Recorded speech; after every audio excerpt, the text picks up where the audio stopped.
الحمد لله رب العالمين نحمده ونستعينه ونؤمن به ونتوكل عليه ونعوذ بالله من شرور أنفسنا ومن سيئات أعمالنا من يهده الله فلا مضل له ومن يضلل فلا هادي له وأشهد أن لا إله إلا الله وحده لا شريك له وأشهد أن محمدا عبده ورسوله أرسله بالهدى ودين الحق ليظهره على الدين كله ولو كره المشركون اللهم صل على محمد وعلى آل محمد كما صليت على إبراهيم وعلى آل إبراهيم إنك حميد مجيد اللهم بارك على محمد وعلى آل محمد كما باركت على إبراهيم وعلى آل إبراهيم إنك حميد مجيد أما بعد فإن خير الكلام كلام الله وخير السنن سنن محمد صلى الله عليه وسلم وشر الأمور محدثاتها وكل محدثة بدعة وكل بدعة ضلالة وكل ضلالة في النار أعوذ بالله السميع العليم من الشيطان الرجيم يا أيها الذين آمنوا اتقوا الله حق تقاته ولا تموتن إلا وأنتم مسلمون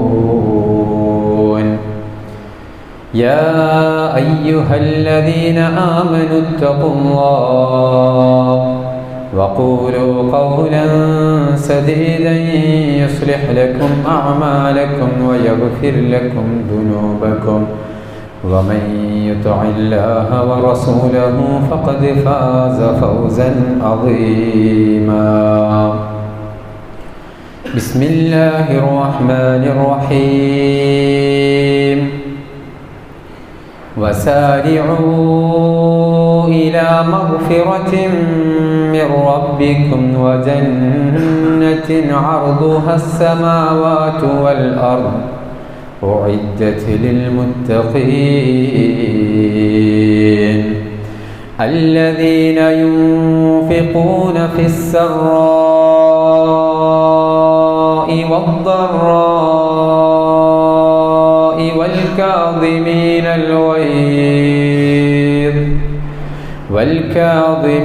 الغيظ والعافين عن الناس والله يحب المحسنين.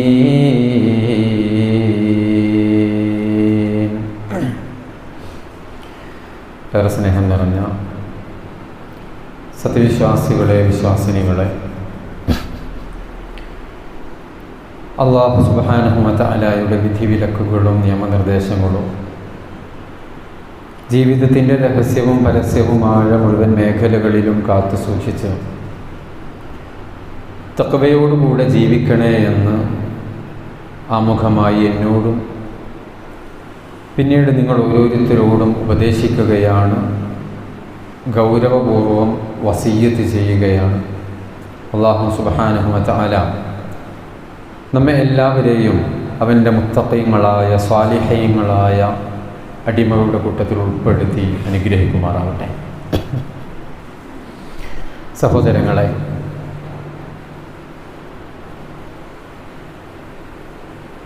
എല്ലാ ഖുത്ബകളുടെ തുടക്കത്തിലും നമ്മൾ കേൾക്കുന്ന ഒരു ആയത്താണ് യാ അയ്യുഹല്ലദീന ആമനുത്തഖുല്ലാഹ്, നിങ്ങൾ അല്ലാഹുവിനെ സൂക്ഷിക്കണേ എന്നുള്ള വചനം. വിശുദ്ധ ഖുർആനിൽ ഒരുപാട് ഇടങ്ങളിലായി തഖ്വ കൊണ്ട് വസിയ്യത്ത് ചെയ്യുന്ന ആയത്തുകൾ നമുക്ക് കാണാൻ സാധിക്കും. നിങ്ങൾ മുത്തഖിയാവണമെന്നുള്ള അധ്യാപനങ്ങൾ. അതേ രൂപത്തിൽ തന്നെ അല്ലാഹു സുബ്ഹാനഹു വ തആല സ്വർഗം പടച്ചു വെച്ചിട്ടുള്ളത്, അത് തയ്യാറാക്കി വെച്ചിട്ടുള്ളത് അതെല്ലാവർക്കുമുള്ളതല്ല. അത് മുത്തഖികൾക്ക് വേണ്ടി, ഉഅജ്ജത്ത് ലിൽ മുത്തഖീൻ, തഖ്വയുള്ളവർക്ക് വേണ്ടിയിട്ടുള്ളതാണ്. വിശ്വാസികളായ നമ്മൾ ഓരോരുത്തരും നിരന്തരമായി അള്ളാഹുവിനോട് പ്രാർത്ഥിക്കുന്ന പ്രാർത്ഥനയും അള്ളാഹുവെ ഞങ്ങളെ തഖ്വയുള്ളവരാക്കണേ എന്നുള്ളതാണ്. അതിനുവേണ്ടി പരിശ്രമിക്കുകയും പ്രാർത്ഥിക്കുകയും ഒക്കെ ചെയ്യുന്നവരാണ് നമ്മൾ. വിശുദ്ധ ഖുർആനിൽ തഖ്വയുമായി ബന്ധപ്പെട്ട പല കാര്യങ്ങളും സൂചിപ്പിക്കുമ്പോൾ തഖ്വയോട് ഏറ്റവും അടുത്തു നിൽക്കുന്നത് എന്ന് പറഞ്ഞുകൊണ്ട് അള്ളാഹു പഠിപ്പിക്കുന്ന രണ്ട് കാര്യങ്ങളാണുള്ളത്. അഖ്റബുലി തഖ്വ, ഈ കാര്യം തഖ്വയുമായി വലിയ ബന്ധമുള്ളതാണ് എന്ന് പഠിപ്പിക്കുന്നു ഖുർആൻ. അത് ഒന്ന് സൂറ മാഇദയിലെ 8-ാമത്തെ വചനം, യാ അയ്യുഹല്ലദീന ആമനൂ കൂനൂ ഖവ്വാമീൻ ലില്ലാഹി ശുഹദാഅ ബിൽ ഖിസ്ത് എന്ന് തുടങ്ങുന്ന നീതിയുമായി ബന്ധപ്പെട്ടിട്ടുള്ള ആയത്ത്, ജസ്റ്റിസ്, നീതിയുമായി ബന്ധപ്പെട്ട വചനം. അതിന് അവസാനം അല്ലാഹു സുബ്ഹാനഹു വ തആല ഒരുപാട് കാര്യങ്ങൾ പറഞ്ഞിട്ട് പറയുന്നു, യഅ്ദിലൂ ഹുവ അഖ്റബു ലിത്തഖ്വ, നിങ്ങൾ നീതിബോധമുള്ളവരാവണം. നിങ്ങളുടെ ഇടപാടുകളിൽ, നിങ്ങളുടെ പ്രവർത്തനങ്ങളിൽ, നിങ്ങളുടെ പെരുമാറ്റങ്ങളിൽ, നിങ്ങളുടെ സാക്ഷ്യത്തിലൊക്കെ നീതിബോധമുള്ളവരാവണം. നീതിയോടുകൂടെയാവണം നിങ്ങൾ വർത്തിക്കുന്നത്. അത് അഖ്റബു ലിത്തഖ്വ, അത് തഖ്വയുമായി വല്ലാത്ത ബന്ധമുള്ളതാണ്, തഖ്വയുമായി ഏറ്റവും അടുപ്പമുള്ളതാണ് എന്ന് അല്ലാഹു സുബ്ഹാനഹു വ തആല പഠിപ്പിക്കുന്നു. ഇതേ രൂപത്തിൽ സൂറ ബഖറയിലെ 237-ാമത്തെ വചനത്തിൽ അല്ലാഹു സുബ്ഹാനഹു വ തആല പഠിപ്പിക്കുന്നു, വഅൻ തഅഫു അഖ്റബു ലിത്തഖ്വ, വഅൻ തഅഫു, അഫ്വ് ചെയ്യുക, വിട്ടുവീഴ്ച മനോഭാവം ഉണ്ടായിരിക്കുക, മാപ്പ് നൽകുക, പുറത്തു കൊടുക്കുക, ഇതും അഖ്റബു ലിത്തഖ്വ, ഒരു മുത്തഖിയുടെ ലക്ഷണമാണ്, തഖ്വയുമായി അങ്ങേയറ്റം ബന്ധമുള്ളതാണ് എന്ന് വിശുദ്ധ ഖുർആനിൽ നമുക്ക് കാണാൻ കഴിയും. 2 സ്ഥലങ്ങളിലാണ് ഇതുള്ളത്. കൂടാതെ അല്ലാഹു സുബ്ഹാനഹു വ തആല ഞാൻ ആമുഖമായി ഓതിവെച്ച ആയത്ത് ആലു ഇമ്രാനിലെ 133, 134 വചനങ്ങളാണ്.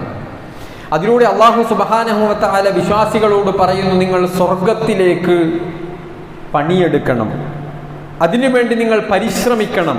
അല്ലാഹ് പറയുന്നത്, വസാരിഊ ഇലാ മഗ്ഫിറതിൻ മിർ റബ്ബിക്കും, അല്ലാഹുവിൻ്റെ പാപമോചനത്തിലേക്ക് നിങ്ങൾ ധൃതി കാണിക്കണം. അല്ലാഹുവിൻ്റെ പാപമോചനം ലഭിക്കാൻ നിങ്ങൾ പരിശ്രമിച്ചു കൊണ്ടേയിരിക്കണം. വജന്നത്തിൻ അർദുഹസ് സമാവാതു വൽ അർദ്, ആകാശഭൂമികളോളം വിശാലമായ സ്വർഗം, അത് നിങ്ങൾക്ക് ലഭ്യമാക്കുന്നതിന് വേണ്ടി നിങ്ങൾ പരിശ്രമിച്ചു കൊണ്ടിരിക്കണം. അതിനു വേണ്ട കഠിനാധ്വാനം നിങ്ങളുടെ ജീവിതത്തിൽ ഉണ്ടാവണം.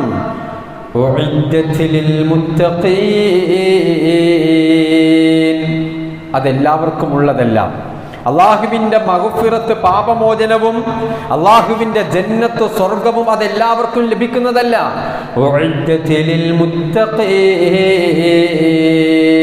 അത് സൂക്ഷ്മാലുക്കളായ ജീവിതം നയിക്കുന്ന മുത്തഖികളായ ആളുകൾക്ക് ലഭ്യമാകുന്നതാണ്. എന്നിട്ട് 134-ാമത്തെ വചനത്തിലൂടെ അല്ലാഹു സുബ്ഹാനഹു വ തആല ആരാണ് മുത്തഖി, മുത്തഖികൾക്കുള്ള ചില ക്വാളിറ്റികൾ, ചില ലക്ഷണങ്ങൾ, അവരുടെ ചില സ്വഭാവങ്ങളെ അല്ലാഹു എടുത്തു പറയണം. നോക്കൂ, അല്ലദീന യുൻഫിഖൂന ഫിസ്സറാഇ വദ്ദറാഇ വൽകാദിമീനൽ ഗൈദ വൽആഫീന അനിന്നാസ്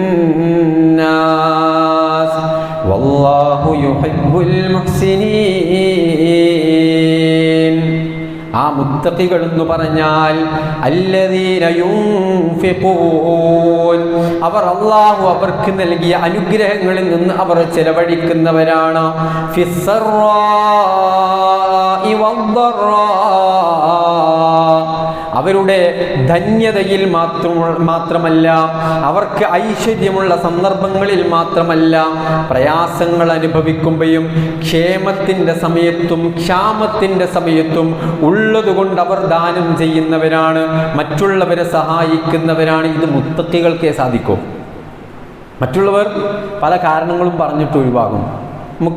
നമുക്ക് അറിയാലോ, കഴിഞ്ഞ ആഴ്ചകളിലും നമ്മുടെ സമീപ പ്രദേശത്ത് പ്രയാസങ്ങളൊക്കെ ഉണ്ടാകുമ്പം നമ്മുടെ സഹോദരന്മാർക്ക് പലപ്പോഴും നമ്മിൽപ്പെട്ട പലരും കൊടുത്തത് ഉണ്ടായിട്ടല്ല, ഒരുപാട് കൊടുക്കാനുണ്ടായിട്ടല്ല, പക്ഷേ അത് ഞാൻ ചെയ്യേണ്ടവനാണ് എന്ന ഒരു ബാധ്യതാ ബോധം മുത്തഖി എന്നുള്ള നിലക്ക്, ഒരു വിശ്വാസി എന്നുള്ള നിലക്ക് അവന്റെ ഹൃദയത്തിലുണ്ട്. അവൻ കൊടുക്കാൻ തയ്യാറാണ്. അതാണ് അല്ലാഹു പറഞ്ഞത്, അല്ലദീന യുൻഫിഖൂന ഫിസ്സറാഇ വദ്ദറാ, ക്ഷാമത്തിന്റെ സമയത്തും ക്ഷേമത്തിന്റെ സമയത്തും ധന്യത അനുഭവിക്കുമ്പോഴും പ്രയാസമുള്ളപ്പോഴും ബുദ്ധിമുട്ടുള്ളപ്പോഴും അവൻ മറ്റുള്ളവരെ പരിഗണിക്കുന്നുണ്ട്, മറ്റുള്ളവർക്ക് അവൻ കൊടുക്കാൻ പരിശ്രമിക്കുന്നുണ്ട്. ഇത് മുത്തഖിയുടെ സ്വഭാവമാണ്. തീർന്നില്ല, വൽ കാദിമീനൽ ഗൈദ്, കോപം, ദേഷ്യം അതില്ലാത്തവരാണ് മുത്തഖികൾ എന്നല്ല. മുത്തഖികൾക്കും ദേഷ്യം ഉണ്ടാവും, പക്ഷേ അതിനെ അവർ കൺട്രോൾ ചെയ്യുന്നവരാണ്. അതിനെ നിയന്ത്രിക്കാൻ അവർക്ക് ഒരു സെൽഫ് കൺട്രോൾ, സ്വന്തത്തെ നിയന്ത്രിക്കാൻ, അങ്ങനെ ഒരു ദേഷ്യം പിടിക്കുമ്പോഴേക്ക് വൈകാരികമായി മറ്റുള്ളവനെ ആക്രമിക്കാനും ആ രൂപത്തിൽ തോന്നുന്നത് വിളിച്ചു പറയാനും തോന്നിയത് പ്രവർത്തിക്കാനും ഒന്നും വിശ്വാസി തുനിയില്ല. അവന്റെ ഹൃദയത്തിൽ തഖ്വയുണ്ട് എങ്കിൽ വൽ കാദിമീനൽ ഗൈദ്, ഒരു സെൽഫ് കൺട്രോൾ, ഒരു സ്വയം നിയന്ത്രിക്കാനുള്ള ഒരു കപ്പാസിറ്റി അവനുണ്ടാകുമെന്ന് അല്ലാഹു സുബ്ഹാനഹു വ തആല. തീർന്നില്ല, അടുത്തതായി വിശ്വാസികളുടെ സ്വഭാവമായി, മുത്തഖികളുടെ സ്വഭാവമായി അല്ലാഹു പറയുന്നത് എന്താണ്? വൽആഫീന അനിൻ നാസ്. ഇതാണ് പോയിന്റ്. ജനങ്ങളോട് വിട്ടുവീഴ്ച മനോഭാവത്തോടുകൂടെ പെരുമാറുന്നവരാണവർ. മുത്തഖിയാണെങ്കിൽ ജനങ്ങളുമായി ഇടപെടേണ്ടി വരും, ജനങ്ങളുമായി ബന്ധപ്പെടേണ്ടി വരും. അത്തരം സന്ദർഭങ്ങളിൽ അവരോട് വിട്ടുവീഴ്ച കാണിക്കാൻ അവർ തയ്യാറാകുമെന്നാണ് അല്ലാഹു സുബ്ഹാനഹു വ തആല പറയുന്നത്. ആ ആയത്ത് അല്ലാഹു അവസാനിപ്പിക്കുന്നത് വല്ലാഹു യുഹിബ്ബുൽ മുഹ്സിനീൻ, ഇത്തരം സൽസ്വഭാവമുള്ള സദ്വൃത്തരായ സജ്ജനങ്ങളെ അല്ലാഹുവിന് ഇഷ്ടമാണ് എന്ന് പറഞ്ഞിട്ടാണ്. ഇതൊക്കെയാണ് സൽസ്വഭാവം, ഇതൊക്കെയാണ് ഒരു മുത്തഖിയുടെ പ്രത്യക്ഷമായ ലക്ഷണം എന്ന് അല്ലാഹു സുബ്ഹാനഹു വ തആല നമ്മെ പഠിപ്പിക്കുകയാണ്. ജനങ്ങൾ പല സ്വഭാവക്കാരായിരിക്കും. നമ്മുടെ കുടുംബക്കാർ എല്ലാവരും നമ്മൾ ഉദ്ദേശിക്കുന്നത് പോലെ ആണോ? അല്ല. നമുക്ക് പ്രയാസമുണ്ടാകുന്ന, നമുക്ക് വെറുപ്പുണ്ടാക്കുന്ന, നമുക്ക് സങ്കടം വരുത്തി വെക്കുന്ന, നമ്മെ വേദനിപ്പിക്കുന്ന വാക്കുകളും പ്രവർത്തനങ്ങളും ഒക്കെ ഉള്ളവരായിരിക്കാം നമ്മുടെ കുടുംബത്തിൽപ്പെട്ടവർ, നമ്മുടെ അയൽവക്കത്തുപെട്ടവർ, നാമുമായി ബന്ധപ്പെടുന്നവർ, നമ്മുടെ സഹോദരങ്ങൾ, സുഹൃത്തുക്കൾ. അത്തരം പ്രയാസങ്ങളൊക്കെ നമുക്ക് വരുത്തി വെച്ചേക്കാം. പക്ഷേ നമ്മൾ വിശ്വാസികളാണ്, നമ്മൾ മുത്തഖികളാണ്. അല്ലാഹുവേ എന്നെ മുത്തഖിയാക്കണേ എന്ന് നമ്മൾ പ്രാർത്ഥിക്കുന്നവരാണ്. ആ സ്വർഗം, ഏത് സ്വർഗം? ഉഇദ്ദതിൽ മുത്തഖീൻ, തഖ്വയുള്ളവർക്ക് വേണ്ടി നീ പണിതു വെച്ച സ്വർഗത്തിലേക്ക് എന്നെ പ്രവേശിപ്പിക്കണേ എന്ന് പ്രാർത്ഥിക്കുന്നവരാണ്. എങ്കിൽ അവർ ഏത് രൂപത്തിലാണോ നിന്നെ ഉപദ്രവിച്ചത് അതേ രൂപത്തിൽ മറുപടി കൊടുക്കുന്നവനല്ല നീ. അതേ രൂപത്തിൽ തിരിച്ചു വിളിച്ചു പറയുന്നവനല്ല, തിരിച്ചാക്ഷേപിക്കുന്നവനല്ല, തിരിച്ചവരെ വേദനിപ്പിക്കുന്നവനല്ല. മറിച്ച് വ്യത്യസ്ത സ്വഭാവങ്ങളിലുള്ള ജനങ്ങളോട് വിട്ടുവീഴ്ച കാണിക്കുന്നവർ, അവർക്ക് പുറത്തു കൊടുക്കുന്നവൻ, അവരോട് അഫ്വ് കാണിക്കുന്നവൻ, അവർക്ക് മാപ്പ് കൊടുക്കുന്നവൻ, അതാണ് വിശ്വാസി എന്നുള്ളതാണ് അല്ലാഹു സുബ്ഹാനഹു വ തആല വളരെ കൃത്യമായി കൊണ്ട് പഠിപ്പിക്കുന്നത്. നമ്മൾ മുത്തഖി എന്ന് പറയുമ്പോൾ നമ്മൾ പറയാറുണ്ട് അയാൾ നല്ല തഖ്വയുള്ള മനുഷ്യനാണ്. എപ്പോഴാണ് നമ്മൾ പറയാ? അയാൾ കൃത്യമായിട്ട് പള്ളിയിൽ വരുന്നുണ്ട്, ജമാഅത്തിന് പങ്കെടുക്കുന്നുണ്ട്, നമ്മളൊക്കെ എന്തെങ്കിലും ഒരു പിരിവൊക്കെ ചോദിച്ചാൽ അകമഴിഞ്ഞ് കൊടുക്കുന്നുണ്ട്, നോമ്പൊക്കെ എടുക്കുന്നുണ്ട്, നല്ല മനുഷ്യനാണ് അല്ലേ? തഖ്വയുള്ള ആളാണ് എന്ന് നമ്മൾ മനുഷ്യർ പറയും. അയാളുടെ ഇബാദത്തുകൾ കണ്ടിട്ട് നമ്മൾ വിലയിരുത്തും. എന്നാൽ അല്ലാഹു സുബ്ഹാനഹു വ തആല മുത്തഖികളുടെ അടയാളം പറഞ്ഞെടുത്ത് ഇവിടെ പറഞ്ഞത് എന്താ? വൽ ആഫീന അനിന്നാസ്, വിട്ടുവീഴ്ച ചെയ്തു കൊടുക്കുന്ന, മാപ്പ് കൊടുക്കുന്ന ആളുകളാണ് മുത്തഖികൾ എന്ന് അല്ലാഹു സുബ്ഹാനഹു വ തആല വളരെ കൃത്യമായി കൊണ്ട് പഠിപ്പിക്കുമ്പോൾ, തഖ്വയുണ്ട് എനിക്ക് എങ്കിൽ എൻ്റെ പ്രത്യക്ഷമായ സ്വഭാവമാണ്, എൻ്റെ സ്വഭാവങ്ങളിൽ ഏറ്റവും പ്രധാനപ്പെട്ടതാണ് വിട്ടുവീഴ്ച എന്നുള്ളത്. ഞാൻ പരിശോധിക്കേണ്ടത് അതാണ്. നമ്മൾ ഓരോരുത്തരും പരിശോധിക്കേണ്ടത് അതാണ്. എന്നെ വേദനിപ്പിച്ചവരോട്, എന്നെ പ്രയാസപ്പെടുത്തിയവരോട്, എന്നെ അപമാനിച്ചവരോട്, എൻ്റെ അഭിമാനത്തിന് ക്ഷതമേൽപ്പിച്ചവരോട്, എന്നെ ആക്രമിച്ചവരോട് മാപ്പ് കൊടുക്കാൻ, വിട്ടുവീഴ്ച ചെയ്തു കൊടുക്കാൻ, അഫ്വ് ചെയ്തു കൊടുക്കാൻ എനിക്ക് സാധിച്ചിട്ടുണ്ടോ? ഞാനൊരു മുത്തഖിയാണ്. അല്ല എങ്കിൽ എൻ്റെ തഖ്വയെക്കുറിച്ച് ഞാൻ പരിശോധിക്കണം. ഞാനാണ് പരിശോധിക്കേണ്ടത്. അല്ലാഹ് പറയുന്നു, ജനങ്ങൾ പല രൂപത്തിലുണ്ടാകും, പല സ്വഭാവക്കാരുണ്ടാകും, വ്യത്യസ്തമായ പ്രയാസങ്ങളൊക്കെ നിനക്ക് വരുത്തിയവരുണ്ടാകും. പക്ഷെ അവരോട് നിന്റെ ഇടപെടലുകൾ, നിന്റെ സ്വഭാവം എങ്ങനെയാണ് എന്നുള്ളതാണ് നീ പരിശോധിക്കേണ്ടത് എന്നുള്ളതാണ് നമ്മൾ ഓരോരുത്തരും മനസ്സിലാക്കേണ്ടത്. വിട്ടുവീഴ്ച എന്ന് പറഞ്ഞാൽ എന്താണ്? ഒരു പ്രബലൻ ദുർബലനോട് കാണിക്കുന്ന ക്ഷമയും മാപ്പ് കൊടുക്കലും, ഇതാണ് വിട്ടുവീഴ്ച. എൻ്റെ ഭാഗത്താണ് ന്യായമുള്ളത്, എൻ്റെ ഭാഗത്ത് തന്നെയാണ് സത്യമുള്ളത്. ആളുകൾക്കറിയാം, എല്ലാവർക്കും അറിയാം, എന്നെ ആക്രമിച്ചവനെ ഏത് നീതിന്യായ വ്യവസ്ഥയുടെ മുമ്പിലും കൊണ്ടുവെക്കാൻ, അവനെ ഏത് രൂപത്തിലും ആക്രമിക്കാൻ, അവന് ഏത് തരത്തിലുള്ള വലിയ ശിക്ഷകളും വാങ്ങിച്ചു കൊടുക്കാൻ എനിക്ക് സാധിക്കും. കാരണം സത്യവും നീതിയും എൻ്റെ കൂടെയാ. പക്ഷേ ആ സന്ദർഭത്തിലും ഞാൻ അവന് മാപ്പ് കൊടുക്കാനും അത് ക്ഷമിക്കാനും തയ്യാറാവുന്നുണ്ടെങ്കിൽ അതാണ് വിട്ടുവീഴ്ച. ഇത് പറയാൻ എളുപ്പമാണ്, ഇത് കേൾക്കാൻ എളുപ്പമാണ്, പക്ഷേ പ്രാവർത്തികമാക്കാൻ ഇത് മുഅ്മിനിന് മാത്രമേ സാധിക്കുകയുള്ളൂ. തഖ്വ ഹൃദയത്തിലുള്ളവർക്ക് മാത്രമേ സാധിക്കുകയുള്ളൂ. ഇത് മുത്തഖിയുടെ സ്വഭാവമാണ് എന്നാണ് അല്ലാഹു സുബ്ഹാനഹു വ തആല വളരെ കൃത്യമായി കൊണ്ട് നമ്മെ പഠിപ്പിക്കുന്നത്. ഇത് ഒരു വിശ്വാസി എന്നുള്ള നിലക്ക് നമുക്കുണ്ടോ എന്നുള്ളത് പരിശോധിക്കണം. നമ്മൾ നിസ്കരിക്കുന്നുണ്ട്, നമ്മളെ ധാരണ നമ്മൾ മുത്തഖിയായിട്ടുണ്ടെന്നാണ്. നമ്മൾ തഹജ്ജുദ് നമസ്കരിക്കുന്നുണ്ട്, നമ്മൾ സകാത്ത് കൊടുക്കുന്നുണ്ട്, സദഖ കൊടുക്കുന്നുണ്ട്, ഖുർആൻ പാരായണം, അമാലുകളെ കൊണ്ട്, ഇബാദാത്തുകളെ കൊണ്ട് മുത്തഖിയാവാം എന്നാണ് നമ്മൾ പലരും ധരിച്ചു വച്ചിരിക്കുന്നത്. അല്ല, നമ്മുടെ സ്വഭാവത്തിൽ ചില മാറ്റങ്ങൾ ഉണ്ടാവണം. മറ്റുള്ള ആളുകളിൽ നിന്ന് ചില വ്യത്യാസങ്ങൾ നമുക്കുണ്ടാവണം. മറ്റുള്ള ആളുകൾ പറയുന്നത് പോലെ, അവർ കേൾക്കുന്നത് പോലെ, അവർ പ്രവർത്തിക്കുന്നത് പോലെ ഇല്ല. ഒരു വിശ്വാസിയുടെ പ്രവർത്തനത്തിലും സംസാരത്തിലും ഒന്നും അങ്ങനെ ഉണ്ടാവാൻ പാടില്ല. അവൻ്റെ മാറ്റം ഉണ്ടാവണം എന്നുള്ളതാണ് അല്ലാഹു സുബ്ഹാനഹു വ തആല നമ്മെ പഠിപ്പിക്കുന്നത്. നമ്മൾ ആലോചിച്ച് നോക്കും, ഇന്ന് കുടുംബങ്ങൾ പലരും പിണക്കത്തിലാണ്, പലരും ഇന്ന് തെറ്റിലാണ്, പലരും ഇന്ന് പിണങ്ങി നടക്കുക. അതൊന്നും ഒരു പ്രശ്നമല്ല. എന്തോ കാരണങ്ങൾ നമ്മൾ പറയുന്നു. ഞാനും അവനും തമ്മിൽ 1-2 വർഷമായിട്ട് ഞങ്ങളിപ്പോൾ അനങ്ങാറില്ല, ഞങ്ങളിപ്പോൾ മിണ്ടാറില്ല, ഞങ്ങൾ പോവാറില്ല. എൻ്റെ വീട്ടിൽ കല്യാണം ഉണ്ടെങ്കിൽ ഞാൻ ക്ഷണിക്കാറില്ല, ക്ഷണിച്ചാൽ അവൻ വരൂല. ഇനി അവൻ്റെ വീട്ടിലോ ഞാൻ പോവാറില്ല, അവൻ എന്നെ ക്ഷണിക്കാറുമില്ല, ക്ഷണിച്ചാലും ഞാൻ പോകൂല. ഈ രൂപത്തിൽ കണ്ടാൽ മിണ്ടാത്ത, സലാം പറയാത്ത, ചിരിക്കാത്ത, എത്രത്തോളം ഞാൻ മരിച്ചാൽ എൻ്റെ മയ്യത്ത് പോലും അവനെ കാണിക്കരുത് എന്ന് മക്കളോട് വസിയ്യത്ത് ചെയ്യാൻ മാത്രം വാശിയും വീറും വാശിയും പകയും വിദ്വേഷവും മനസ്സിൽ കാത്തു സൂക്ഷിക്കുന്ന, എന്നാൽ നിസ്കരിക്കുന്ന, നോമ്പെടുക്കുന്ന, സകാത്ത് കൊടുക്കുന്ന മനുഷ്യർ ആലോചിക്കണം, തഖ്വയുണ്ടോ? ഹൃദയത്തിൽ തഖ്വ സന്നിവേശിക്കപ്പെട്ടിട്ടുണ്ടോ? പ്രവേശിപ്പിക്കപ്പെട്ടിട്ടുണ്ടോ? ഞാനൊരു മുത്തഖിയാണോ? ഇത് നമ്മൾ ഓരോരുത്തരും പരിശോധിക്കണം. അല്ലാഹു സുബ്ഹാനഹു വ തആല വളരെ കൃത്യമായിട്ട് ഈ വിഷയം നമുക്ക് പഠിപ്പിച്ചു തരുന്നുണ്ട്. ഇത് നമ്മുടെ ഹൃദയത്തിലേക്ക് കയറുന്നില്ല എങ്കിൽ സഹോദരങ്ങളെ, നമ്മുടെ തഖ്വയെക്കുറിച്ച് നമ്മൾ പുനരാലോചിക്കണം. സ്വർഗത്തിൽ മുത്തഖികൾ മാത്രമേ പ്രവേശിക്കൂ. നമ്മൾ ആലോചിച്ചു, ഈ വിഷയങ്ങളൊക്കെ നമുക്കറിയാത്തതാണോ? അല്ല. എത്രത്തോളം റസൂലുള്ളാഹി സ്വല്ലല്ലാഹു അലൈഹി വസല്ലമ പഠിപ്പിച്ചത് എന്താ? 3 ദിവസം 2 ആളുകൾ മിണ്ടാതിരിക്കാൻ പാടില്ല എന്നുള്ളതാണ്.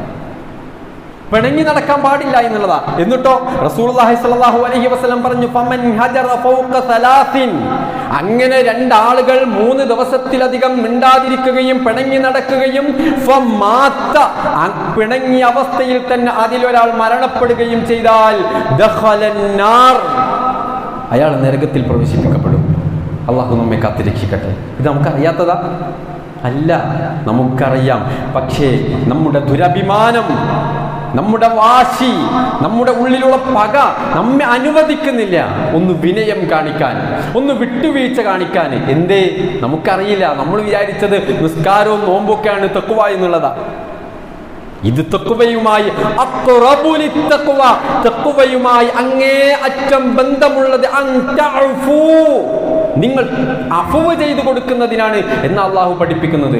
റസൂലുള്ളാഹി സ്വല്ലല്ലാഹു അലൈഹി വസല്ലം പഠിപ്പിച്ചില്ല ഇതേ രൂപത്തിൽ തന്നെ, ലാ യദ്ഖുലുൽ ജന്ന ഖാത്തിഉ റഹിമിൻ, നിന്റെ സഹോദരനുമായി നീ ബന്ധം വിച്ഛേദിച്ചിട്ട് പള്ളിയിൽ വന്ന് നിസ്കരിച്ചിട്ട് കാര്യമല്ല, നീ കുന്നോളം സ്വതക്ക കൊടുത്തിട്ട് കാര്യമല്ല, നീ എത്ര ഖത്ം ഖുർആൻ പാരായണം ചെയ്തിട്ടും കാര്യമില്ല. ലാ യദ്ഖുലുൽ ജന്ന, നീ സ്വർഗ്ഗത്തിൽ പ്രവേശിക്കില്ല എന്ന് പഠിപ്പിച്ചത് റസൂലുള്ളാഹി സ്വല്ലല്ലാഹു അലൈഹി വസല്ലം. കുടുംബബന്ധം മുറിച്ചവൻ സ്വർഗ്ഗത്തിൽ പ്രവേശിക്കില്ല. നമുക്കറിയാത്ത വിഷയം എത്രയെത്ര നമ്മൾ കേട്ടിട്ടുണ്ട്. പക്ഷെ നമ്മുടെ നിലപാടെന്താ? നമുക്ക് സാധിക്കുന്നുണ്ടോ എന്ന് നമ്മൾ ഓരോരുത്തരുമാണ് നമ്മൾ പരിശോധിക്കേണ്ടത്. സ്വർഗ്ഗത്തിൽ നമ്മുടെ അഅ്മാലുകൾ, നമ്മുടെ നമസ്കാരം, നമ്മുടെ തഹജ്ജുദ് നമസ്കാരങ്ങൾ, നമ്മുടെ സുന്നത്ത് നമസ്കാരങ്ങൾ, സുന്നത്ത് നോമ്പുകൾ, ഫർദ് നോമ്പുകൾ, ദാനധർമ്മങ്ങൾ, ജീവകാരുണ്യ എത്രയെത്ര നന്മകളാണ് അള്ളാഹുവിൻ്റെ സമീപത്ത് പ്രതിഫലം ലഭിക്കണമെന്ന് പ്രതീക്ഷിച്ച് ഞാനും നിങ്ങളും നിർവഹിക്കുന്നത്. പക്ഷേ ഞാനും എൻ്റെ ജ്യേഷ്ഠനും തമ്മിൽ പിണക്കത്തിലാണെങ്കിൽ, ഞാനും എൻ്റെ കുടുംബവും തമ്മിൽ ബന്ധം മുറിച്ചിട്ടുണ്ടെങ്കിൽ അള്ളാഹുവിൻ്റെ സമീപത്ത് അവൻ്റെ ഒരു അമലുകളും ഉയർത്തപ്പെടുകയില്ല എന്ന് പഠിപ്പിച്ചത് റസൂലുള്ളാഹി സ്വല്ലല്ലാഹു അലൈഹി വസല്ലമയാ. ഏതുവരെ? അള്ളാഹുവിലേക്ക് ഉയർത്തുമ്പം അള്ളാഹ് പറയും അവൻ്റെ അമലുകൾ അവിടെ നിൽക്കട്ടെ, അൻദിറു ഹാദൈനി ഹത്താ യസ്തലിഹ, അവര് തമ്മിൽ സുൽഹാവട്ടെ, അവരൊന്ന് സലാം പറയട്ടെ, അവരൊന്ന് കെട്ടിപ്പിടിക്കട്ടെ, അവരുടെ പ്രശ്നമൊന്ന് രമ്യതയിലെത്തട്ടെ, എന്നിട്ട് മതി അവൻ്റെ നമസ്കാരം എനിക്ക്, എന്നിട്ട് മതി അവന്റെ നോമ്പെനിക്ക്. നഊദുബില്ലാ, അല്ലാഹു നമ്മെ കാത്തിരക്ഷിക്കട്ടെ. സഹോദരങ്ങളെ, ഇതൊന്നും നമുക്കറിയാത്ത വിഷയമല്ല. പക്ഷേ നമ്മുടെ മനസ്സിലേക്ക് തഖ്വ വേണ്ടുന്ന രൂപത്തിൽ പ്രവേശിപ്പിക്കപ്പെടാത്തത് കൊണ്ട് നമുക്ക് സാധിക്കുന്നില്ല. തഖ്വയുണ്ടോ? ഹൃദയത്തിൽ ഈമാൻ ഉണ്ടോ? തഖ്വ വേണ്ടുന്ന രൂപത്തിൽ പ്രവേശിപ്പിക്കപ്പെട്ടിട്ടുണ്ടോ? നമ്മൾ അവരുമായി ഇണങ്ങുമെന്നുള്ളതാണ് പഠിപ്പിക്കപ്പെടുന്നത്. വിശുദ്ധ ഖുർആനും അതുപോലെ തന്നെ റസൂലുള്ളാഹി സ്വല്ലല്ലാഹു അലൈഹി വസല്ലമയുടെ ഹദീസുകളും ഒക്കെ നമ്മെ പഠിപ്പിക്കുന്നത് നമ്മുടെ ദുർവാശി, നമ്മുടെ ദുരഭിമാനം, പൈശാചികമായ പ്രലോഭനങ്ങൾ, ഇതൊക്കെയാണ് നമ്മെ അത്തരം വിട്ടുവീഴ്ച മനോഭാവത്തിൽ നിന്ന് നമ്മെ പിന്നോട്ട് വലിപ്പിക്കുന്നത്. ഇതൊക്കെ സഹോദരങ്ങളെ ഏതുവരെയാണ്? എത്ര കാലമാണ് ഈ അഹങ്കാരം? എത്ര കാലമാണ് ഈ പക വെച്ചു പോകുന്നത്? എത്ര കാലമാണ് ഈ വീറും വാശിയും വിദ്വേഷവും?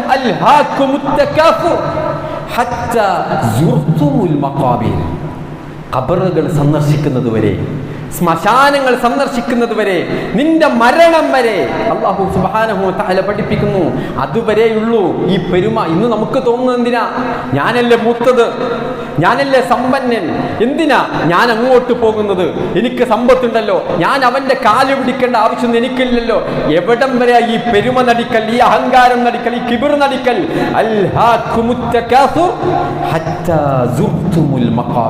ഖബറിൽ എത്തുന്നതോടുകൂടെ എല്ലാം അവസാനിക്കും, എല്ലാം തീരും എന്ന അല്ലാഹു സുബ്ഹാനഹു വ തആല വളരെ കൃത്യമായി കൊണ്ട് നമുക്ക് പഠിപ്പിച്ചു തരുന്നത് ഇല്ലേ? നമ്മൾ കണ്ടില്ലേ വയനാടും വെലങ്ങാടുമൊക്കെ ഭൂമിയൊന്ന് കുലുങ്ങിയപ്പോ, ഒരു ഉരുള് പൊട്ടിയപ്പോ, ആ ജലപ്രവാഹം അങ്ങ് കവിഞ്ഞൊഴുകിയപ്പോ, നിയന്ത്രണം വിട്ടുപോയപ്പോ എല്ലാം അവസാനിച്ചു, എല്ലാം തീർന്നു. സഹോദരങ്ങളെ, അത്തരത്തിലുള്ള ഒരു ദുരന്തം അല്ലാഹു നമ്മെ കാത്തിരക്ഷിക്കട്ടെ. നമുക്ക് വന്നാൽ അവസാനിക്കുന്നതേയുള്ളൂ. എല്ലാ അഹങ്കാരങ്ങൾക്കും അറുതി വരുത്താൻ അല്ലാഹു സുബ്ഹാനഹു വ തആലക്ക് സാധിക്കും. അത്തരം ദുരന്തങ്ങൾക്ക് സാധിക്കും. നമ്മൾ കണ്ടിട്ടില്ലേ സോഷ്യൽ മീഡിയയിലൊക്കെ വൈറലായ ആ ജലപ്രവാഹത്തിൽ ഒഴുകി വന്ന, ആ ഉരുൾപൊട്ടലിൽ ഒഴുകി വന്ന ഒരു അലമാരക്കകത്ത് നിന്ന് ഒരു കത്ത് കിട്ടി. അത് പൊട്ടിച്ചു എടുത്ത് ഒരു പരാതി, ആ പരാതി പൊട്ടിച്ച് വായിച്ചപ്പോ എന്താണ്, നമ്മൾ ഓരോരുത്തരും കണ്ടിട്ടുണ്ടാകും, രണ്ട് വീട്ടുകാർ തമ്മിലുള്ള വഴിത്തർക്കമാണ്. ആരും വിട്ടുകൊടുക്കാൻ തയ്യാറായിട്ടില്ല, ആരും വിട്ടുവീഴ്ചക്ക് തയ്യാറായിട്ടില്ല. ഒന്നോ രണ്ടോ അടി വഴിക്ക് വേണ്ടി പരാതിയും വക്കാണവും വീറും വാശിയുമായി ഇന്ന് ആ വഴിയില്ല, ആ സ്ഥലമില്ല, ഇന്നവർക്ക് വിട്ടുവീഴ്ച കൊടുക്കാനില്ല, എല്ലാം നഷ്ടപ്പെട്ടു പോയി. സഹോദരങ്ങളെ, ഇതാണ് അത്തരത്തിലുള്ള ദുരന്തങ്ങളിൽ നിന്നൊക്കെ നമ്മൾ പാഠം ഉൾക്കൊള്ളേണ്ടത്. അള്ളാഹുവിൻ്റെ അത്തരത്തിലുള്ള ഏതെങ്കിലും ദുരന്തങ്ങൾ വന്നാൽ എല്ലാം അവസാനിക്കും എന്നുള്ളതാണ് അല്ലാഹു സുബ്ഹാനഹു വ തആല വളരെ കൃത്യമായി കൊണ്ട് നമ്മെ പഠിപ്പിക്കും. ഇതൊക്കെ ബോധ്യമുള്ള, ഇതൊക്കെ അറിയുന്ന നമ്മൾ ഓരോരുത്തരും ഹൃദയത്തിലേക്ക് ഈമാൻ പ്രവേശിച്ചിട്ടുണ്ട് എങ്കിൽ നോക്കൂ, റസൂലുള്ളാഹി സ്വല്ലല്ലാഹു അലൈഹി വസല്ലം പഠിപ്പിക്കുന്നു. നമ്മൾ പലരും ധരിച്ചു വെച്ചത് എന്താ, നമ്മൾ അവനോട് ഒന്ന് മാപ്പ് കൊടുത്താൽ ആളുകൾ നമ്മെ പറ്റിയിട്ട് എന്താ വിചാരിക്കുക, നമ്മൾ അപമാനിതരാകുമോ, നമുക്ക് അഭിമാനത്തിന് ഖേദമേൽക്കോ? നോക്കൂ, റസൂലുള്ളാഹി സ്വല്ലല്ലാഹു അലൈഹി വസല്ലം പറയാൻ, മാ സാദല്ലാഹു അബ്ദൻ ബിഅഫ്വിൻ ഇല്ലാ ഇസ്സ. ഒരാൾക്ക് മാപ്പ് കൊടുക്കാൻ നിങ്ങൾ തയ്യാറായാൽ നിങ്ങൾക്ക് അഭിമാനം വർദ്ധിക്കും, ഇസ്സത്ത് വർദ്ധിക്കും, അള്ളാഹുവിന്റെ സമീപത്ത് പ്രതാപമുണ്ടാകുമെന്ന് അള്ളാഹുവിന്റെ പ്രവാചകൻ സ്വല്ലല്ലാഹു അലൈഹി വസല്ലം. ولا عفا رجل عن مظلمة ظلمها إلا زاده الله بها عزا. അല്ലാഹ് ഒരാൾ ആക്രമിച്ചു, അയാൾക്ക് മാപ്പ് കൊടുക്കാൻ തയ്യാറായാൽ, അത് വാക്കുകൊണ്ട് മുറിവേൽപ്പിക്കുന്നതാവട്ടെ, അഭിമാനത്തിന് ക്ഷതമേൽപ്പിക്കുന്നതാവട്ടെ, എന്താവട്ടെ, മാപ്പ് കൊടുത്താൽ അയാൾക്ക് ഇസ്സത്ത് അല്ലാഹ് വർദ്ധിപ്പിച്ചു കൊടുക്കും. അതുകൊണ്ട് ഫഅഫു, നിങ്ങൾ മാപ്പ് കൊടുക്കണം. യസിദുകുമുല്ലാഹു ഇസ്സ, അല്ലാഹ് നിങ്ങൾക്ക് ഒരുപാട് പ്രതാപം വർദ്ധിപ്പിച്ചു തരുമെന്ന് റസൂലുള്ളാഹി സ്വല്ലല്ലാഹു അലൈഹി വസല്ലം പഠിപ്പിക്കുകയാണ്. വിശുദ്ധ ഖുർആനിലെ സൂറത്തുൽ അറാഫിലെ 199-ാമത്തെ വചനം, ഖുദിൽ അഫ്വ വഅ്മുർ ബിൽ ഉർഫി വഅറിദ് അനിൽ ജാഹിലീൻ. ഈ വചനം ഇറങ്ങിയപ്പോൾ മാപ്പ് കൊടുക്കണമെന്നുള്ള ഈ അധ്യാപനം വന്നപ്പോൾ ജിബ്രീൽ അലൈഹിസ്സലാത്തു വസ്സലാമിനോട് നബി സല്ലല്ലാഹു അലൈഹി വസല്ലം ചോദിച്ചു, മാ ഹാദാ യാ ജിബ്രീൽ, എന്താ പറഞ്ഞതിന്റെ ഉദ്ദേശം ജിബ്രീലേ, എന്താ ഇതുകൊണ്ട് ഉദ്ദേശിക്കുന്നത്? ജിബ്രീൽ അലൈഹിസ്സലാത്തു വസ്സലാം പറഞ്ഞു, ഇന്നല്ലാഹ യഅ്മുറുക, പ്രവാചകരെ താങ്കളോട് അല്ലാഹുവിന്റെ കൽപ്പനയാണിത്. എന്താ കൽപ്പന? അൻ തഅഫുവ അമ്മൻ വലമക, നിന്നെ ആക്രമിച്ചവരെ, നിന്നെ വെറുപ്പിച്ചവരെ, നിന്നെ വേദനിപ്പിച്ചവർക്ക് അൻ തഅഫുവ, താങ്കൾ മാപ്പ് കൊടുക്കണം, വിട്ടുവീഴ്ച ചെയ്തു കൊടുക്കണം, താങ്കളോടുള്ള കൽപ്പനയാണ്. തീർന്നില്ല, വതുഅതിയ മൻ ഹറമക, താങ്കൾ ചോദിച്ചിട്ട് തരാത്ത, താങ്കൾക്ക് ആവശ്യമുണ്ടായിട്ട് വിസമ്മതിച്ച, തടഞ്ഞു വെച്ച, താങ്കളുടെ അവകാശങ്ങളെ തടഞ്ഞു വെച്ച ആളുകളില്ലേ, അവർക്ക് ആവശ്യം വരുമ്പോ അന്തുഅതിയ, താങ്കൾ കൊടുക്കണം. താങ്കൾ അന്നവര് നമ്മൾ കൊടുക്കാതിരിക്കാൻ കാരണം എന്താ? നമ്മൾക്ക് അന്ന് ആവശ്യം വന്നിട്ട് അവൻ തന്നിട്ടില്ലല്ലോ, എന്നാൽ ഇത് അവസരമാണ് അവനൊന്ന് പഠിപ്പിക്കാൻ. അല്ല പ്രവാചകരെ, അൻതുഅതിയ മൻ ഹറമക, താങ്കൾക്ക് നിഷേധിച്ചവരെ, താങ്കളുടെ അവകാശങ്ങളെ തടഞ്ഞു വെച്ചവർക്കും താങ്കൾ കൊടുക്കണം നബിയെ. അതാണ് അഫ്വ്, വിട്ടുവീഴ്ച. വതസിലു മൻ ഖതഅക, താങ്കളോട് ബന്ധം മുറിച്ച കുടുംബക്കാരില്ലേ, താങ്കളോട് സലാം പറയാത്തവർ, നിങ്ങളുമായി പിണങ്ങി നടക്കുന്നവർ, നിങ്ങൾ ക്ഷണിച്ചിട്ടും വരാത്തവർ, അവരെ അങ്ങോട്ട് പോയി ക്ഷണിക്കണം, അവരെ കാണുമ്പോൾ പുഞ്ചിരിക്കണം, അവരോട് സലാം പറയണം. ഇതിനെന്ത് വേണം? ഈമാൻ ആവശ്യമാണ്, തഖ്വ ആവശ്യമാണ്, അല്ലാഹുവിൽ അടിയുറച്ച വിശ്വാസം ആവശ്യമാണ്. ഇതൊക്കെ ഞാൻ ചെയ്യുന്നതിന് എൻ്റെ റബ്ബിന്റെ സമീപത്ത് എനിക്ക് ഇസ്സത്ത്, ദറജകൾ, പദവികൾ ഉയർത്തപ്പെടുന്നുണ്ട് എന്ന ഉത്തമ ബോധ്യമുള്ള അടിയുറച്ച വിശ്വാസികൾക്ക്, മുത്തഖികൾക്ക് മാത്രമേ സാധിക്കൂ. അവർക്കുള്ളതാണ് ഉഇദ്ദത്തുൽ മുത്തഖീൻ, അവർക്കുള്ളതാണ് സ്വർഗം. അല്ലാഹു സുബ്ഹാനഹു വ തആല നമ്മെ എല്ലാവരെയും ആ സ്വർഗത്തിൽ പ്രവേശിപ്പിച്ച് അനുഗ്രഹിക്കുമാറാവട്ടെ. അൽഹംദുലില്ലാഹി റബ്ബിൽ ആലമീൻ. അല്ലാഹുമ്മ സ്വല്ലി അലാ മുഹമ്മദിൻ വഅലാ ആലി മുഹമ്മദ്. ഒരിക്കൽ കൂടി അല്ലാഹുവിനെ സൂക്ഷിച്ച് ജീവിക്കണേ എന്ന് എല്ലാവരെയും ഓർമ്മപ്പെടുത്തുകയാണ്. സഹോദരങ്ങളെ, നമ്മൾ പരിശോധിച്ച് നോക്കൂ, പലരും കുടുംബ ബന്ധം വിച്ഛേദിച്ച് പിണങ്ങി നടക്കുന്നു, ഒരുപാട് പ്രശ്നങ്ങളൊക്കെ ആയിട്ട് നടക്കുന്നു. അതിൻ്റെയൊക്കെ പിന്നാമ്പുറത്തേക്ക് പോയാൽ എന്തായിരിക്കും കാരണം? ഒരു നിക്കാഹ് പറയാൻ അല്പം വൈകിപ്പോയതോ, അതല്ലെങ്കിൽ ഒരു നിശ്ചയം പറയാത്തതോ, കല്യാണം ക്ഷണിക്കാൻ മകനെ പറഞ്ഞയച്ചതോ അതിൽ ഫോണിലൂടെ വിളിച്ചു വരുന്നതോ അല്ലേ? ഇത്തരം നിസ്സാരമായ കാര്യങ്ങൾക്ക് വർഷങ്ങളായി പിണങ്ങി നടക്കുന്ന ആളുകൾ. നോക്കൂ, വിശുദ്ധ ഖുർആൻ സൂറത്തു നൂറിൻ്റെ 22-ാമത്തെ വചനത്തിൽ അള്ളാഹു ഒരു വിഷയം പഠിപ്പിക്കുന്നുണ്ട്. അള്ളാഹു പറയുന്നു, വലാ യഅ്തലി ഉലുൽ ഫദ്ലി മിൻകും വസ്സഅതി അൻ യുഅ്തു ഉലിൽ ഖുർബാ വൽ മസാകീന വൽ മുഹാജിരീന ഫീ സബീലില്ലാഹ്. അള്ളാഹുവിൻ്റെ മാർഗത്തിൽ ഹിജ്റ പോയ മുഹാജിറുകളും അതുപോലെ തന്നെ പാവപ്പെട്ട ആളുകളും അവർക്കൊന്നും നിങ്ങളിൽപ്പെട്ട ധന്യരായ ആളുകൾ ദാനധർമ്മങ്ങൾ ചെലവഴിക്കില്ല, അവർക്ക് കൊടുക്കില്ല എന്ന് നിങ്ങളാരും സത്യം ചെയ്തു പറയരുത്. ഇതെപ്പോഴാ പറയുന്നറിയോ? അബൂബക്കർ സിദ്ദീഖ് റളിയല്ലാഹു അൻഹു അദ്ദേഹം ഒരു സത്യം ചെയ്തു. മിസ്തഹ് റളിയല്ലാഹു അൻഹു എന്ന ബദരീങ്ങളിൽപ്പെട്ടൊരു സഹാബി, അദ്ദേഹത്തിന് ഇനി ഞാൻ ചെലവിന് കൊടുക്കില്ല. ഇതുവരെ അബൂബക്കർ റളിയല്ലാഹു അൻഹുവിൻ്റെ ചെലവിലാണ് ആര് വളരുന്നത്, ജീവിക്കുന്നത്? മിസ്തഹ് റളിയല്ലാഹു അൻഹു. മിസ്തഹ് റളിയല്ലാഹു അൻഹു ഇനി ഞാൻ ഒന്നും കൊടുക്കില്ല, ഒരൊറ്റ സത്യം ചെയ്യല. അപ്പോഴാണ് ഈ ആയത്തിറങ്ങിയത്. എന്തേ അങ്ങനെ അബൂബക്കർ റളിയല്ലാഹു അൻഹു സത്യം ചെയ്യാനുള്ള കാരണം എന്നറിയോ? ആയിഷ റളിയല്ലാഹു അൻഹയെ കുറിച്ച്. ആരാണ് ആയിഷ റളിയല്ലാഹു അൻഹ? നമ്മുടെ ഉമ്മ മുഹമ്മദ് മുസ്തഫ സല്ലല്ലാഹു അലൈഹി വസല്ലമയുടെ പ്രിയപ്പെട്ട പത്നി. പ്രവാചകൻ കഴിഞ്ഞാൽ പിന്നെ ഈ ഉമ്മത്തിലെ ഏറ്റവും വലിയ സത്യവിശ്വാസിയായ അബൂബക്കർ സിദ്ദീഖ് റളിയല്ലാഹു അൻഹുവിന്റെ പുത്രി ആയിഷത്തു സിദ്ദീഖ റളിയല്ലാഹു അൻഹ. അവരെ പറ്റി, ഒരു സ്ത്രീയെ പറ്റി പറയാൻ പറ്റുന്നതിൻ്റെ അങ്ങേയറ്റമുള്ള ആരോപണം, വ്യഭിചാരോപണം. അത് പലരും പറഞ്ഞു നടന്നു. അതൊന്നും എനിക്ക് പ്രശ്നമല്ല, അബൂബക്കർ റളിയല്ലാഹു അൻഹുവിന്റെ ന്യായമത, അതൊന്നും പ്രശ്നമല്ല. പക്ഷേ ഞാൻ ചെലവിന് കൊടുക്കുന്ന, എൻ്റെ ചെലവിന് ജീവിക്കുന്ന മിസ്തഹും ഇതിന് കൂട്ടുനിന്നു. ഇനി ഞാൻ കൊടുക്കണോ? നമ്മളാണ് എന്താ പറയാ, കൊടുക്കണ്ട അല്ലേ? കൊടുക്കേണ്ട ആവശ്യമില്ല. അള്ളാഹ് ഇടപെടുകയാണ് ആ വിഷയത്തിൽ. ഇത്ര ഗൗരവമുള്ള ഒരു വിഷയത്തിൽ അള്ളാഹു ഇടപെടുന്നു. നിങ്ങളിൽ അള്ളാഹു ധന്യത നൽകിയ ആളുകൾ അങ്ങനെ സത്യം ചെയ്ത് അങ്ങനെ കൊടുക്കില്ല എന്ന് പറയരുത്. മറിച്ച് മുഅ്മിനാണോ, മുത്തഖിയാണോ, വിശ്വാസിയാണോ, നിങ്ങൾ ചെയ്യേണ്ടത് വൽയഅഫൂ വൽയസ്ഫഹൂ, വിട്ടുവീഴ്ച ചെയ്തു കൊടുക്കണം, വിശാല മനസ്കരാവണം, മാപ്പ് കൊടുക്കണം. എന്നിട്ട് അള്ളാന്റെ ഒരു ചോദ്യമുണ്ട് സഹോദരങ്ങളെ. ഈ ഖുത്ബ അവസാനിപ്പിക്കുമ്പോൾ, നമ്മൾ ഇവിടുന്ന് പോകുമ്പോൾ നമ്മുടെയൊക്കെ ഹൃദയത്തിൽ കോറിയിടേണ്ട ചോദ്യമാണത്. അലാ തുഹിബ്ബൂന അൻ യഗ്ഫിറല്ലാഹു ലക്കും. വല്ലാത്തൊരു ചോദ്യമാണത്. നിങ്ങൾ ഇഷ്ടപ്പെടുന്നില്ലേ അള്ളാഹു നിങ്ങൾക്ക് പുറത്തു തരണമെന്ന്? നമ്മൾ പ്രാർത്ഥിക്കലെന്താ? പടച്ചോനെ എനിക്ക് പുറത്തു തരണേ, എന്നോട് വിട്ടുവീഴ്ച കാണിക്കണേ, എന്നോട് കാരുണ്യം കാണിക്കണേ. എങ്കിൽ ഇത് നിങ്ങൾ ആഗ്രഹിക്കുന്നുണ്ടെങ്കിൽ ഫൽയഅഫു വൽയസ്ഫഹു, മറ്റുള്ളവരോട് വിട്ടുവീഴ്ച ചെയ്യാൻ, കാരുണ്യത്തോടെ ഇടപെടാൻ, മറ്റുള്ളവരുടെ തെറ്റുകൾ പുറത്തു കൊടുക്കാൻ നമുക്ക് സാധിക്കണം. വല്ലാഹു ഗഫൂറുർ റഹീം. എങ്കിൽ അള്ളാഹു നിങ്ങളുടെ പാപങ്ങളും പുറത്തു തരുമെന്ന് അള്ളാഹു സുബ്ഹാനഹു വ തആല. അതുകൊണ്ട് വിട്ടുവീഴ്ച എന്നുള്ള ആ സ്വഭാവം അതൊരു വിശ്വാസിയുടെ, ഒരു മുത്തഖിയുടെ ഒഴിച്ചുകൂടാൻ പറ്റാത്ത ഏറ്റവും സുപ്രധാനമായ ലക്ഷണമാണ് എന്നാണ് ഈ ഖുർആനിക വചനങ്ങൾ പഠിപ്പിക്കുന്നത്. ആ രൂപത്തിൽ തഖ്വയോടുകൂടെ ജീവിക്കാൻ നമ്മൾ ഓരോരുത്തരും പരിശ്രമിക്കണം. അല്ലാഹു സുബ്ഹാനഹു വ തആല അനുഗ്രഹിക്കുമാറാവട്ടെ.